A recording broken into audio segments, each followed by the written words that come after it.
دفعہ 108 میں کوئی پاکستان چلا گیا، اس کی جائیداد فوراً کسٹوڈین نے اپنے قبضے میں کر لی۔ آپ لوگ بھی جانتے ہوں گے، جو لوگ گئے ہیں ان کی جائیدادیں کسٹوڈین میں چلی گئیں، لیکن اگر وہ وقف کر کے گیا ہے تو وہ وقف کسٹوڈین میں نہیں جائے گا۔ قانون آج تک یہی ہے۔ اب آپ سنیے، یہ ترمیمی بل کہتا ہے کہ ہم دفعہ 108 کی پرانی وقف بورڈ کو ختم کر دیں گے۔ کیا مطلب ہے؟ ساری ان کی دی ہوئی مسجدیں، جائیدادیں، اگر آج تک ان کے اوپر کسٹوڈین کا قبضہ نہیں ہے، اس ترمیمی بل کے آنے کے بعد سب کسٹوڈین قبضہ کر لے گی، چاہے وہ مسجد ہو چاہے قبرستان ہو۔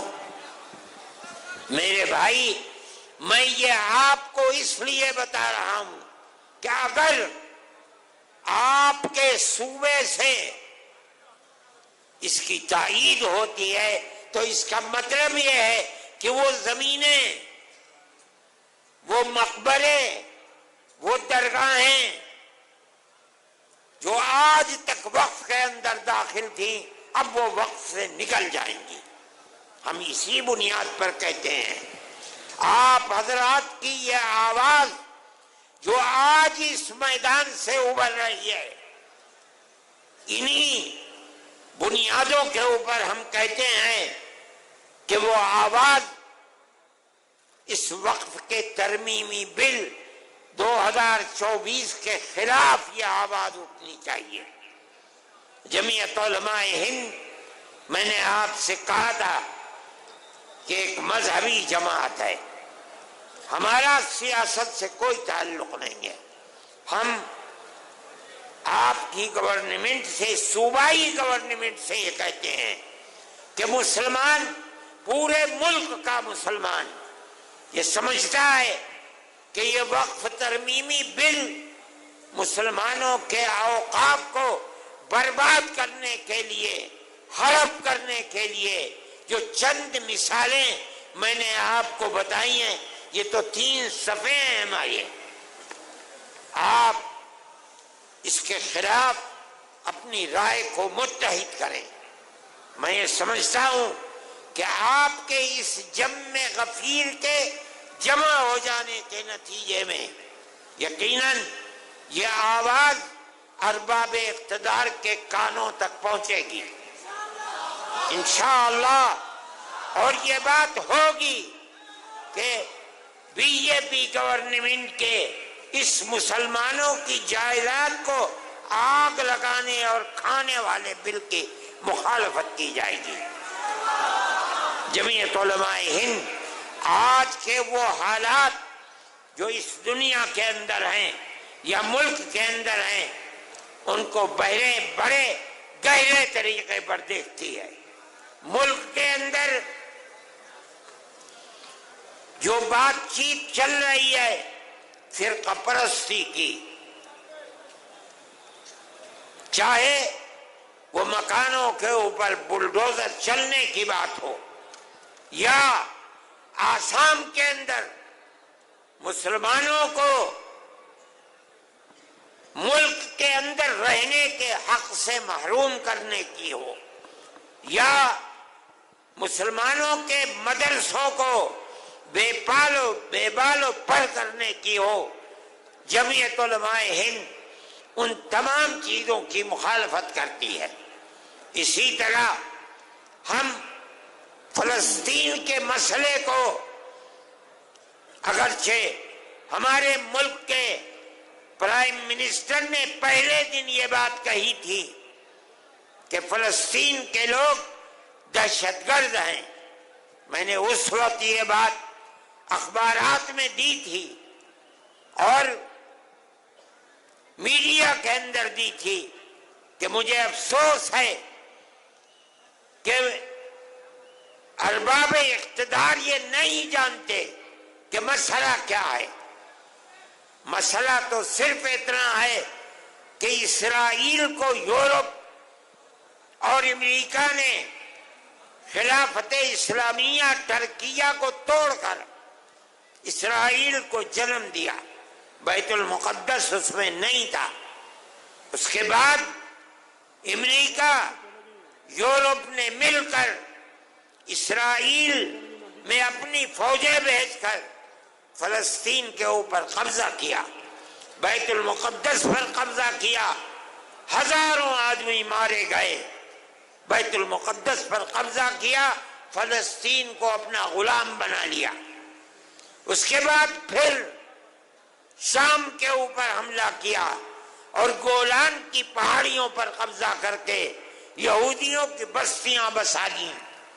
اگر یہ کہتے ہو کہ فلسطینی دہشت گرد ہیں، آزادی کی لڑائی نہیں ہے، تو ماننا پڑے گا کہ جواہر لال نہرو جنہوں نے یہاں آزادی کی لڑائی لڑی ہے وہ بھی دہشت گرد تھے۔ نعرہ تکبیر! یہ ماننا پڑے گا گاندھی جی دہشت گرد تھے، ابوالکلام آزاد دہشت گرد تھے۔ اس کا مطلب ہے کہ تم کچھ نہیں جانتے۔ ان کا موقف بدلا، اب وہ یہ کہتے ہیں کہ ہم فلسطینیوں کے ساتھ ہیں۔ ہم یہ سمجھتے ہیں کہ جو کچھ اسرائیل کر رہا ہے وہ تنہا اسرائیل نہیں ہے، پورے امریکہ کی طاقت، امریکہ کے اسلحے، امریکہ کے بمبار طیارے، سب کچھ اسرائیل کے ساتھ ہیں، اور مسلمان بچوں کو، عورتوں کو، بوڑھوں کو، جوانوں کو مارا جا رہا ہے، اور ان کو بھوک کی تپش کے اندر ان کی جان نکالی جا رہی ہے۔ ہم اس کے مخالف ہیں۔ ہم یہ سمجھتے ہیں کہ جو دنیا کے اندر ہو رہا ہے دنیا مخالفت کر رہی ہے، وہ اسرائیل کو ظالم سمجھتی ہے، لیکن اس کے باوجود بھی اسرائیل کا معاملہ تھمنے کو نہیں آ رہا ہے۔ ہم مخالف ہیں۔ دنیا میں سب کو جینے کا حق ہے، اسی طریقے سے فلسطینیوں کو بھی جینے کا حق ہے۔ دوسری بات، ہم یہ بات کہتے ہیں کہ ملک کا دستور جمعیت علماء کے لوگوں کا بنایا ہوا دستور ہے۔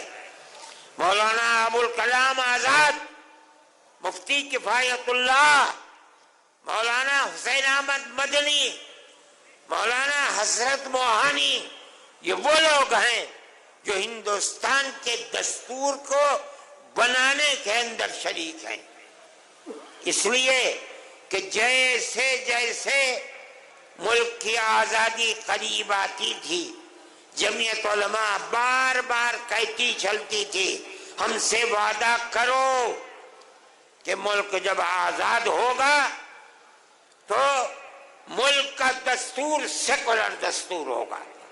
گاندھی جی، موتی لال نہرو، جواہر لال نہرو، گوبند بلبھ پنت، لوگ وعدہ کرتے چلتے تھے، پوری کانگریس، کہ ملک کا دستور سیکولر دستور ہوگا۔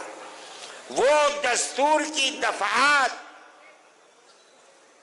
جن کے اندر مذہب کو زندہ رکھنے اور زندگی کے ساتھ ضمانت دی گئی ہے، مولانا ابوالکلام آزاد، حضرت موہانی، مفتی کفایت اللہ کی بنائی ہوئی دفعات ہیں۔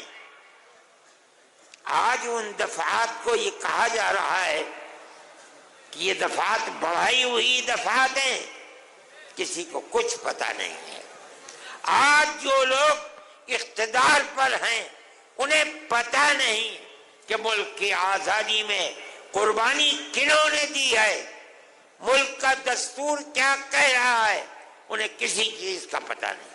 مجھے حیرت ہوئی جس دن پٹنے میں ہمارا جلسہ تھا، مجھے لوگوں نے پرائم منسٹر کا ویڈیو سنایا جس میں پرائم منسٹر یہ کہہ رہے تھے کہ ہندوستان کے دستور کے اندر کہیں وقف کا ذکر نہیں ہے، میں نے اپنے سر کو پیٹا.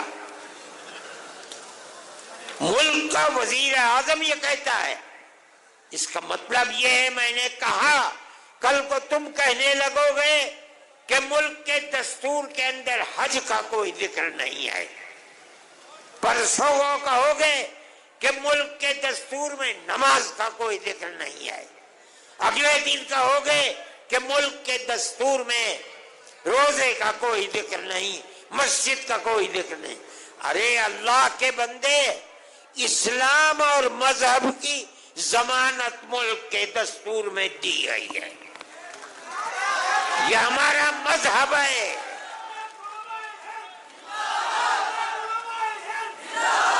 مگر میں کیا کہوں, میری سمجھ میں نہیں آتا کہ آج جو لوگ اقتدار کی کرسی پر بیٹھے ہیں انہیں مذہب ہی کا نام نہیں آتا, نہ وہ کچھ جانتے ہیں. ہمیں ہمارے مذہب کی ضمانت دی گئی ہے. ہم اس ملک میں زندہ ہیں, یہیں مریں گے, یہیں پیدا ہوئے ہیں. اور مولانا ارشد مدنی, ہندوستان, نعرہ تکبیر, آئین ہند. اپنے مذہب کے ساتھ زندہ رہیں گے. ہمارا ایمان ہے, ہمارا مذہب مرنے والا مذہب نہیں ہے. جنہوں نے ہمارے مذہب کو مارنے کے لیے اپنے تیر و تفنگ چلائے ہیں وہ خود مٹ گئے, مذہب اسلام زندہ ہے. نعرہ تکبیر, جمعیت علماء ہند, ہندوستان, قومیت کہتی, تحفظ آئین ہند. ہمارا ماننا ہے یریدون ان یطفئوا نور اللہ بافواہہم واللہ متم نورہ ولو کرہ الکافرون. لوگ یہ چاہتے ہیں کہ اللہ کے چراغ کو بجھا دیں گے. اللہ اپنے چراغ کی روشنی مکمل کر کے رہے گا.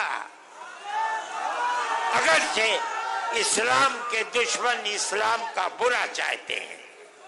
میرے بھائی, آپ حضرات تشریف لائے, میں اپنے دل کی گہرائیوں سے آپ کا شکریہ ادا کرتا ہوں. میں نے ایک بات دلی کے اجلاس میں منہ سے نکال تو دی تھی, مگر مجھے ڈر تھا کہ میری اس آواز میں اللہ طاقت کو پیدا کر دے تو اس کا احسان ہے. اللہ نے اس آواز ارشد کو مدنی قدم بڑھاؤ, ہم تمہارے ساتھ ہیں. ارشد مدنی قدم بڑھاؤ, ہم تمہارے ساتھ. نعرہ تکبیر, اللہ اکبر. جمعیت علماء شکریہ شکریہ ارشد مدنی, شکریہ.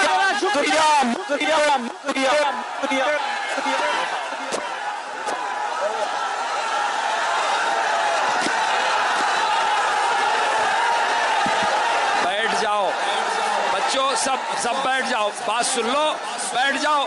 حضرت بیٹھ جاؤ, حضرت کی بات تو سن لو. بیٹھو بھائی, بیٹھو. ماشاء اللہ پیارے, بیٹھ جاؤ. اللہ نے بیٹھ جاؤ. آواز کے اندر اپنی طرف سے طاقت پیدا کر دی. یہ اللہ کا احسان ہے. اللہ چاہے گا تو وہ ہمارے خاص طور پر اس مذہبی معاملے میں ہماری مدد کرے گا. بلکہ گورنمنٹ اور ملک کی فرقہ پرست ذہنیت مذہب اسلام کو بدلنا چاہتی ہے, ختم کرنا چاہتی ہے, یکساں سول کوڈ کو لانا چاہتی ہے. وہ لوگ انشاءاللہ ناکام و نامراد ہوں گے اور مذہب اسلام انشاءاللہ زندہ رہے گا. میں آپ سب کا اور